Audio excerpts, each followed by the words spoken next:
Across the world, local communities are beginning to understand that the climate crisis no longer moves in slow, predictable patterns. It now strikes with sudden, violent intensity.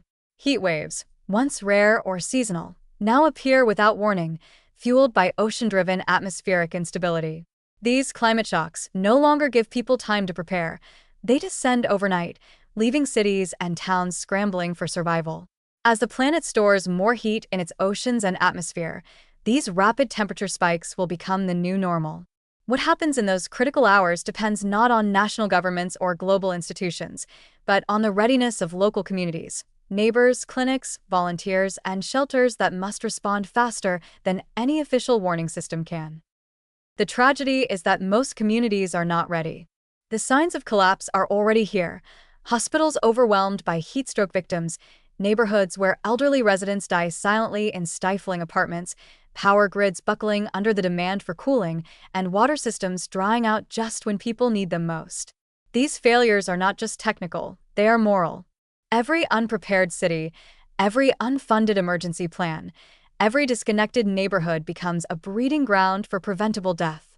Climate change, once seen as a distant or gradual threat, has now turned into a public health emergency that tests the very fabric of community solidarity.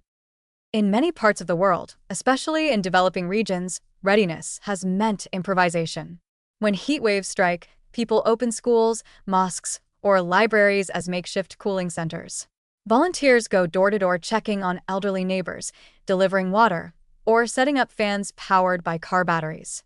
Some local health workers are trained to recognize the early signs of heat exhaustion, dizziness, confusion, rapid pulse, and offer immediate aid before it becomes fatal.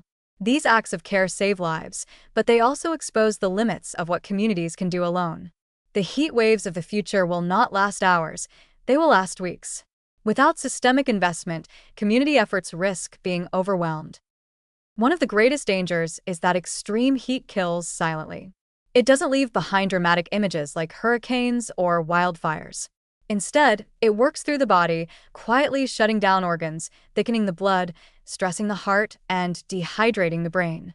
Many victims die indoors, unrecorded as heat deaths.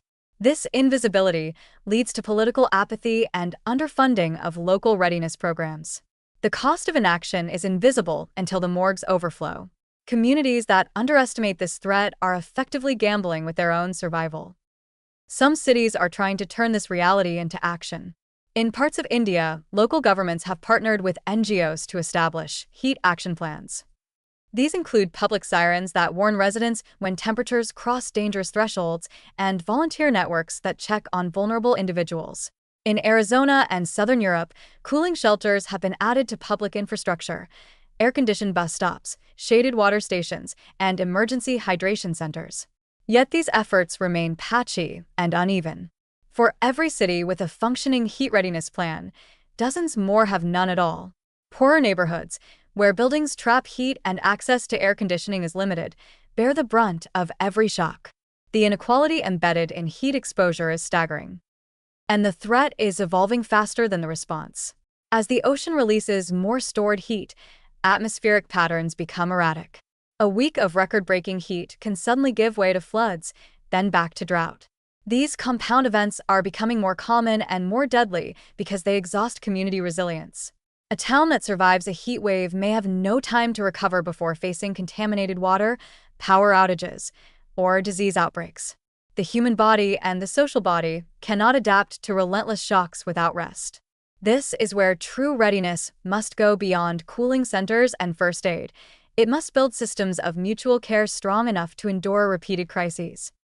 Community-based training is emerging as a crucial tool. Teaching people how to recognize symptoms of heat stroke, how to administer oral rehydration solutions, and how to move victims into shade or cool baths can mean the difference between life and death.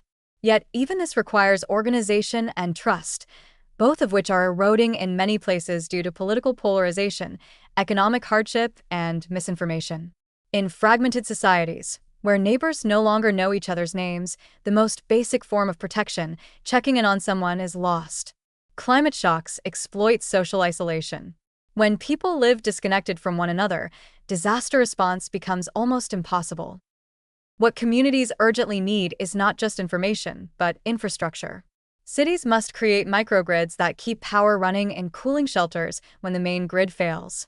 Public buildings should be retrofitted with passive cooling designs, reflective roofs, ventilation corridors, and water misting systems. Local water reserves should be secured and rationed for emergencies. Every clinic should have backup generators and training for heat-related illness. Schools, workplaces, and faith centers must become multi-use resilience hubs, places that can transform overnight from public spaces into shelters. Without this investment, communities will face each new heat event weaker than before. But the greatest warning is that these shocks are accelerating faster than our capacity to adapt. Each degree of ocean warming intensifies global heat distribution, meaning future record highs will arrive without precedent or pattern. The psychological strain of living under constant climate threat will also grow, fear, anxiety, and exhaustion spreading through communities like a second, quieter epidemic.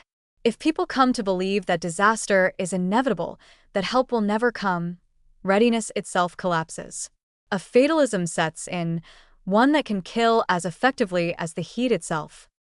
This is why readiness is not merely a technical exercise, it is a defense of human dignity.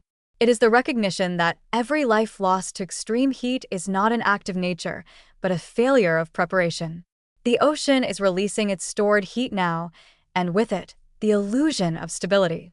Cities, towns, and villages are entering a new era where climate shocks will arrive too quickly for bureaucracy to respond. The only thing that can save people in those moments is community, alert, connected, and ready. Yet time is running out. Without urgent investment in local resilience, without funding for shelters, medical training, communication systems, and neighborhood solidarity, the next wave of extreme heat will not just test our infrastructure. It will test our humanity, and too many places are not ready for what is coming.